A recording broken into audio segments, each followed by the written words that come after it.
நம்ம சேனலில் தொடர்ந்தாப்பெல்லாம் நீங்கள் வீடியோக்களை பார்க்க நினச்சிங்கன்னா இது ஒரு நம்ம சேனலை சப்ஸ்கிரைப் பண்ணுங்க. சப்ஸ்கிரைப் பண்ணிங்க. கீழே பெல் சிம்பிள் இருக்கும், அதையும் கிளிக் பண்ணிங்க.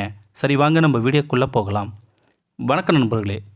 எல்லா பெற்றோருக்கும் தங்கள் பெண்ணை ஒரு நல்ல இடத்தில் கட்டி கொடுக்க வேண்டும் என்ற கனவு நியாயமான ஒன்று தான்.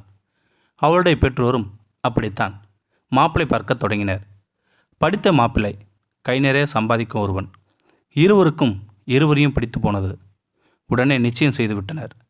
இருவரும் தினமும் தொலைபேசியில் பேசத் தொடங்கினர். திருமண நாள் நெருங்க அவள் வீட்டில் ஒரே பதட்டம். வேலைகள் தலைக்கு மேல் கிடைந்தது.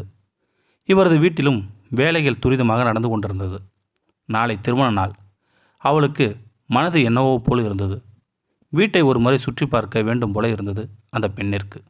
தினமும் அவளுடன் பேசியதில் வீட்டை விட்டு செல்லப் போகிறோம் என்று அவள் அப்போது நினைக்கவில்லை. ஆனால் ஏதோ ஒன்றை இழக்கப் போகிறோம் என்று அவள் மனம் பரிதவித்தது. தந்தையும் தாயும் பார்த்தாள். எல்லோரும் வேலையாய் இருந்தனர். அவள் வீட்டை ஒரு முறை சுற்றி வந்தாள். விரித்த கண்களோடு வீட்டை பார்த்தாள்.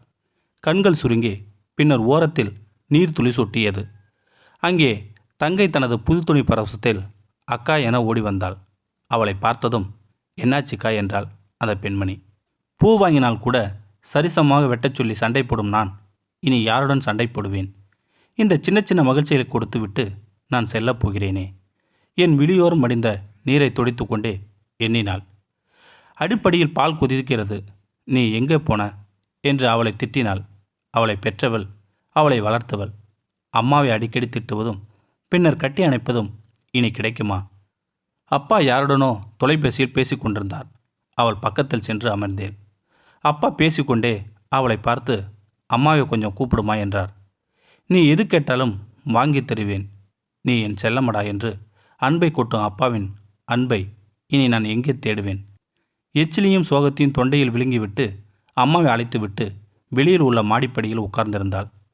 எங்கிருந்தோ குரல், அடியே உள்ளே போ, கருத்து போக போகிற, நாளைக்கு கல்யாணத்தை வச்சுக்கிட்டு வெளியே வந்து உட்காராத. பாட்டியின் குரல் தான் அது.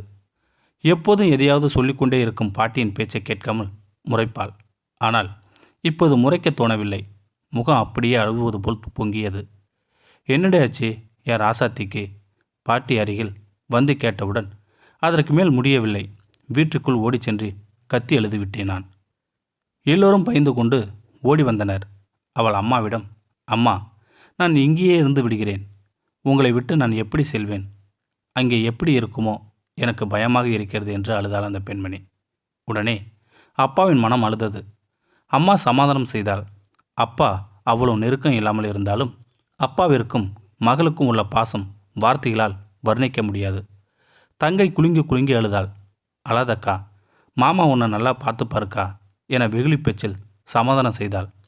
அன்று இரவு அவளுக்கு பிடித்த அத்தனையும் சமைத்து கொடுத்தாள் அம்மா.